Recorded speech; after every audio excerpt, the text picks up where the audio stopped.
Beach Utility Special District meeting, October 19, 2022, 5:39 p.m. Madam Roll Call. Chairperson Kashamba Miller Anderson. Present. Vice Chair Shirley Lanier. Board Member Trodrick McCoy. Here. Board Member Julia Votel. Here. Board Member Douglas Lawson. Here. Ex officio Board Member Mayor Ronnie Felder.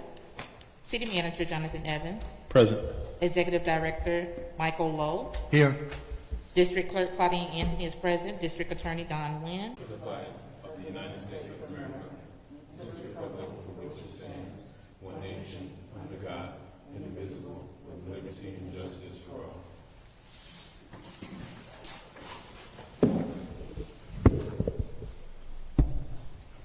Any person who would like to speak on an agenda item, please complete a yellow public comment card located at the front desk and give it to the staff prior to the item being taken up by the Board of Directors for discussion. Members of the public will be nature of public comment cards. In no event will anyone be allowed to submit a comment card to speak on an agenda item after the resolution is read or item considered. Have a motion to accept the agenda? Motion to approve the agenda. Second. Madam Chair. Second. Madam Clerk? Board Member McCoy. Yes. Board Member Votel. Yes. Board Member Lawson. Yes. Chair Miller Anderson. Yes. Motion approved. Do we have any additions, deletions, or substitutions? No, with the staff, Madam Chair. Disclosures by council? Madam Chair, Yes. I was going to offer that we move 7A and B to consent, but I guess that'll put us premature to our city council meeting, so it's kind of fruitless to even do that, but All right, so we'll keep it as is. Disclosures by council? That's fine with me. Well, I think I don't know, did I do it wrong? Why does this say adoption of the agenda again? I guess it's a duplicate. We don't have anything on consent. Yeah, can you all check that? Because this agenda has a duplicate of what I just said a minute ago. We don't have anything on consent, so we'll go straight into our regular business, which is item 7A. Resolution number 16-22 UD, a resolution of the Board of Directors of the City of Riviera Beach, Utility Special District, Palm Beach County, Florida, to approve the proposal from Brown and Caldwell to provide professional engineering services and authorizing the district's finance director to make payments from project number 18146 in an amount not to exceed $170,384 and providing for an effective date. Madam Chair, members of the board, we do not have public comment cards on this item. The acceptance of public comment cards on this item is now closed. Motion to approve Resolution 1622. Second. All right, Mr. Evans? Madam Chair, members of the board, if I can have Mr. Michael Lowe, Director of the Utility Special District, to make this presentation. Thank you, Mr. Evans, Madam Chair, and the members of the board. This first item is a task order with Brown and Caldwell, who are one of our continuing engineering consultants under contract with us. And this work is for them and their subconsultants to work on our supervisory and control systems upgrade as we prepare for, firstly, the new plant, but secondly, the urgent need to move our wells and lift stations over to a new system. The idea being to consolidate everything. They will be setting the groundwork for all the standards required to do this work, and then to enable us to start to move the wells and lift stations onto the new platform. All right. No public comment. No, Madam Chair. Any comments from the board? All right, Madam Clerk? Board Member Votel. Yes. Board Member Lawson. yes. Board Member McCoy. Yes. Chair Miller Anderson. Yes. Motion approved. Item 7B. Resolution number 17-22 UD, a resolution of the Board of Directors of the City of Riviera Beach, Utility Special District, Palm Beach County, Florida, to approve the proposal from Chinmore and Associates to provide professional engineering services and authorizing the district's finance director to make payments from project number 23044 in an amount not to exceed $394,080 and providing for an effective date. Madam Chair, members of the board, we do not have public comment cards on this item. The acceptance of public comment cards on this item is now closed. Motion to approve resolution number 17-22D. Second. UD. Mr. Evans? Madam Chair, members of the board, if I can have Mr. Lowe, Executive Director for the Utility Special District, to make this presentation. Thank you, Mr. Evans. Madam Chair, members of the board, this is another, Chenmore is another one of our continuing engineering contracts with, and they are going to, with this task order, prepare a study for us and to look at the status of our underground utilities so that we can map them in with other work that's been done by the Stormwater Division and the city engineer so that we can create a comprehensive plan for the refurbishment of city roads. We need to know what's underneath and what we need to do before they work on top, so to speak. So that's the idea of this. We would be doing further work later on as we work on all of our systems. But All right, any questions or comments from the board? All right, Madam Clerk? Board Member Lawson, Yes. Board Member McCoy, Yes. Board Member Botel, Yes. Chair Millie Anderson. Yes. Motion approved. All right, item, discussion by city manager or executive director. Madam Chair, the Executive Director has a couple of things he wants to bring the board up to speed on. Okay, Well, Madam Chair, yes. can we do public comments? At least call for them because our agenda calls for 5:45. Sure. Madam Chair, members of the board, we do not have any public comment cards. All right, thank you, Mr. Lowe. Madam Chair, first item is to update you on where we are with the negotiations for the contract for the new plant. We completed successfully the negotiations with Mr. Cunningham and with the joint venture, and to prepare the contract. There was one other item which is one of the appendices, which is the work schedule for the first phase, the design phase of the project. They have submitted that to us. We are reviewing what they've sent us, and as soon as we completed that, we'll be able to bring everything to the board. So that would be on the November the 2nd board meeting. All right, Madam Chair, Yes. follow up in a question. So we usually meet on the third Wednesday. You said November 2nd. I believe is that 2 weeks from today? Madam Chair, if I may. go ahead. Earlier today, the clerk provided an email to the board with regards to a proposed schedule for City Council, CRA, and Utility Special District. The intent is to have a special utility district meeting on November 2nd, and then obviously the City Council meeting would follow immediately. And then on the following week, I believe it was the 9th, would be a situation where we would ask for the CRA meeting and then a City Council meeting immediately following, and then conceivably provide for 2 weeks off for the board. So that's where Mr. Lowe is anticipating, if it is the board's pleasure, to be able to handle that one particular item that evening. Okay, follow up, Madam Chair. Go ahead. So, Mr. Lowe, coming back on the 2nd for execution of the development agreement for the utility? It would be for the actual contract and for the phase one authorization of the funding for the phase one of the project, which is the design work to develop the GMP. So I know we had a brief conversation with finance with Mr. Sherman, but I don't know that we settled on anything. I mean, you're going to bring us back what exactly relative to the funding. So how do we make that decision? Because there were at least a couple proposals on financing. Can we speak to that, Mr. Evans?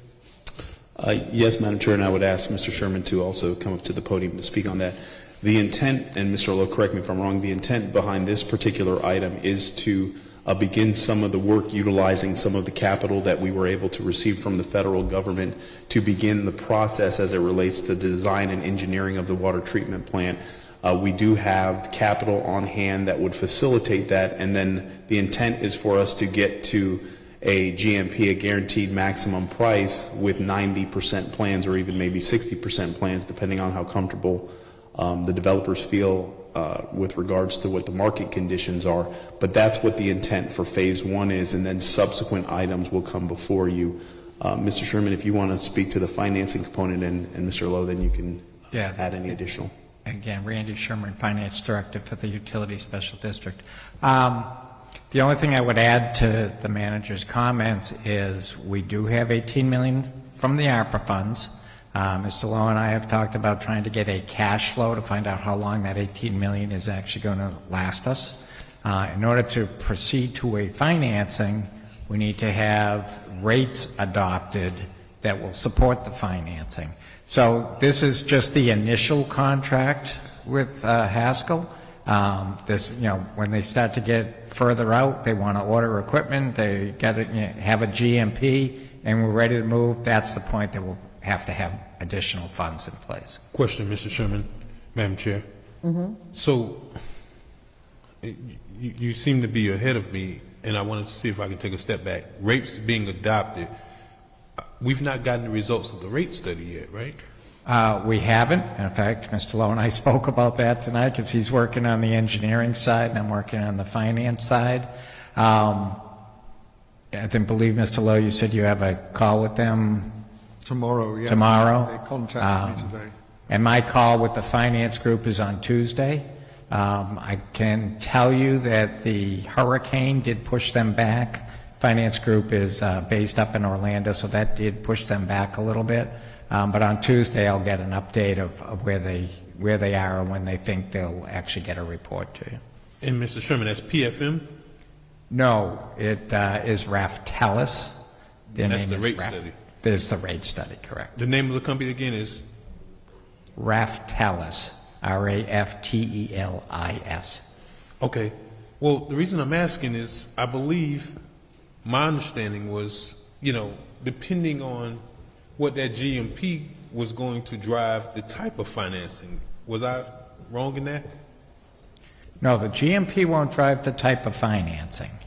The cost of the financing will drive the financing. But when they come in with the rates, they're going to have an assumption of what that financing is going to be. Because again, the rate consultant and the engineering consultant are working together.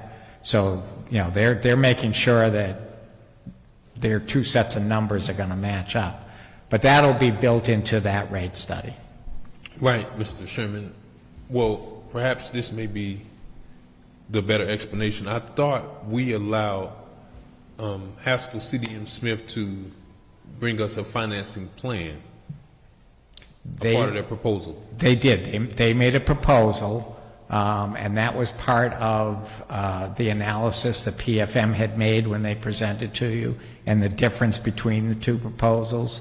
And again, the traditional bonding secured by the revenues of the utility district at that time was the cheapest option. As we get closer to that date where we're ready to actually go to market, that's when we'll have another analysis to see where we are at that point. Right, so they just gave us what they thought was the recommendation, because we didn't make a decision on that. You did not make a decision. No, Okay, it was so just an update. When are we going to have an opportunity, being the board, to formally make that decision? Or is staff, I guess, is it presumed that this is a recommendation from staff and from PFM, is that we go the route of bond financing? Right, but let's say we're 6 months from now, whenever we think we need to be in the market again, depending on how our cash flow works out, it would, so if we need money, let's say in June, that would be brought back to you in May. That's about when the rates could get locked in. Mm-hmm. So that's when the analysis would be. So, maybe 30, 45 days before the actual financing. Okay. Okay? All right. Any other questions, comments for Mr. Lowe? Mr. Lowe, did you have anything else to add to that? Just to say that we have sufficient funds based upon the pricing we're getting so far for the first stage, so we're okay for money at the moment. Okay. Well, and Mr. Sherman left us, at least not far away, but I want to make sure that we explore all financing options, because aside from the bonds, we've also seen the lease option, as well as, well, at least I haven't even, other than the brief presentation, I haven't had any real substantive involvement and understanding of Haskell CDM's proposal for financing. So I'm not sure that moving forward with execute, well, I guess we can move forward with executing the first round to get a GMP, but certainly I would like to make sure that we explore all options. Definitely, the approval of the contract doesn't commit you to the second part of anything yet. Okay. Purely to start the design work. Okay. All right, anyone else? Madam Chair, Go ahead. and I was going to allow for us to just kind of move on from that, but just, Mr. Lowe, you said the approval of the contract does not demand anything from us? No, the contract is a two-stage contract. Correct. The first stage, which is, we agree the overall contract, and then at the same time you're going to approve phase one, which is the development of the GMP. Correct. So here's my concern, and we're putting the cart before the horse. We're going to do the design work, spending the $17 million that we have allocated, yet we have no idea what the cost of this money is going to be. This is the conversation we had in the agenda review, and as my colleagues point, the full financing options need to be a little bit more transparent. So by November 2nd's meeting, we want to make sure that the entire outline is at least vetted for us so we can have a clear vision of what we're going to be spending money on. Because we don't want to waste $17 million if the plant is not feasible or financially feasible for our community.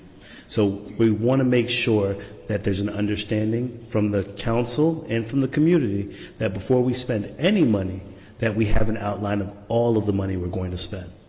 So right now, my only concern is that I understand rates are going to be going up. We had this conversation in the agenda review to possibly talk about bonding the highest rate for the total plant at an earlier date, because the Fed is going to be making an acknowledgement to increase the rates in the next few months. So we want to be locked into something if we're going to be bonding the $150 million or whatever the cost is for this plant. So I want to make sure that on November 2nd's meeting, and I think that was my colleague's concern, that we have a clear vision and picture of what we're going to be spending this money on. So not just phase one, but in totality. Madam Chair, Go ahead. if I may, in order to get to a point to understand how much conceivably we are going to go to the bond market, we have to go forward with the design and engineering. That is a part even in the discussions that we've had with this board related to, well, the city council concerning fire stations 88 and 87. There is monies that are set aside, I think at least $1.5 million for those projects to assist in design and engineering, because it may come back that the design and engineering tells us that the plan is going to be $85 million versus 125 or 150. So that money is going to get us to a point to know exactly what we need to get to the market, and there's no other way to get there without going through that design and engineering and that analysis study, because there's a lot of assessments and tests that are done as a result of that particular process. So until that first phase is done, we cannot provide you what the total cost of the plant would be. We'd be able to provide you what financing options may be related to what the projected cost is, but that first phase will give us the specificities necessary to know how much we need to go to the market. So it is a critical step in moving into subsequent steps related to this. Follow up, Madam Chair. Go ahead. So I guess my concern with that, Mr. Evans, is that I don't even think we have an idea of worst case scenario. Looking at all the options, and I agree we do have to take this first step for the engineering phase, but we need to have at least a snapshot of what our options are going to be and what position, because if it comes in at 85 million or 125 million or 150 million, this board has no idea or no clear vision of what the cost is going to be and what options that the financing that we have. So that's why I think that report would be essential with kind of going into step one, so that if it does come in at certain levels, we know what to expect for our residents, and we can make a conscious decision to say, okay, if it does go at 125, we're going to be coming in at this amount and potentially at today's current rate. Because once we go through phase one and we move forward, the rates could increase. The cost of money could go up. The cost of material could increase. So if we're not bonded for the max capacity, within the 90 days, I believe I spoke within my agenda review, then we could still be in trouble to where we get back the report and we still can't afford to build it. So I agree. I just want to have a clearer picture on November 2nd's meeting, Mr. Evans. Madam Chair, if I may, Go ahead. we can provide and have our consultants assist in providing kind of what some scenarios may be as a result of that, and see if we can provide some additional clarity with respect to the questions that the board has had. I'll work with Mr. Lowe with respect to that. Thank you, Madam Chair. All right. If I could just Go ahead. add one thing in the scope of the document, if it helps you, they will be providing potential probable cost calculations at various stages during the design process so that we get an early indication of what the total cost will be and what decisions we have to make to adjust if necessary. And to that point, as you know, the engineering firm is going to come in. We're going to determine if that cost may be higher or lower. So it's just going to be a guesstimate right now, and we understand that, but at least we can have a clear vision of what that guess is going to be based upon what the current cost of money is, because, you know, 6 months, a year ago, we didn't realize the Fed would increase the rate by 75 bips. So there's a lot that we want to look at, and we just want to kind of have that vision as quickly as we can. Thank you, Mr. Lowe. Thank you, Mr. Evans. All right. Madam Chair, just one other item. It's Madam Chair, before you go to the next item, I want to ask one more question. Mr. Evans and Mr. Lowe, I would like to see if we can be provided with a copy of that agreement, because too often, especially something of this magnitude, and I can give you a real good example, solid waste services, the board has provided the voluminous contract with about 40 hours notice and expected to be able to understand it, ask questions, and do all of that within 2 days. If the contract has already been finalized, what would be the reason not to well, I'm not saying that you won't share, but is there any reason that we can't be provided with that sooner than later? Because, you know, I would like to take an opportunity to make sure I understand all of the elements, excuse me, and by far for UD and for the city, and I would say this is probably going to be the largest single contract that we're going to experience, so I don't want to be, you know, seeing this at the last moment. Madam Chair, if I may? Our intent is, once the agreement has been in its finalized format, is to share that with the board, and I believe that it is close to conclusion. So as soon as that is done, we can work with legal to make sure that that's disseminated to the board well in advance of your meeting. Well, Mr. Evans, I want to tell you right now, I'm going to encourage every board member to destroy that agreement if it comes anything less than a week, because Mr. Lowe just started his conversation by saying the negotiations and the agreement was complete. I don't understand why, if it's complete, we can't be provided with it as a matter of public record at a minimum. And, you know, it's almost spirited conversations on a voluminous contract, and, you know, you guys are sitting on it and you have it executed at least 2 weeks out. So, you know, I just don't want to keep getting put in these situations where we have to be up against the clock. And obviously, we know November 2nd is already designated for some other potential major items. So I kind of want some help with this. Madam Chair, Go ahead. with respect to the agreement, at this particular moment, staff has the document, but is also still being reviewed by our consultants. So it is in its final stage. Item notice to the board. We'll be issuing public notification tomorrow. We're going to do a free chlorine flush again. We do these every 6 months for 2 weeks. It will start on November the 7th and finish by the 20th, so that it will clear the system before Thanksgiving. All right. Thank you. Discussions by District Attorney? Statements by the Mayor and Board? Dr. Votel? No. Mr. Lawson? No, Madam Chair. Mr. McCoy? No. All right, we'll adjourn. Motion to adjourn. So moved.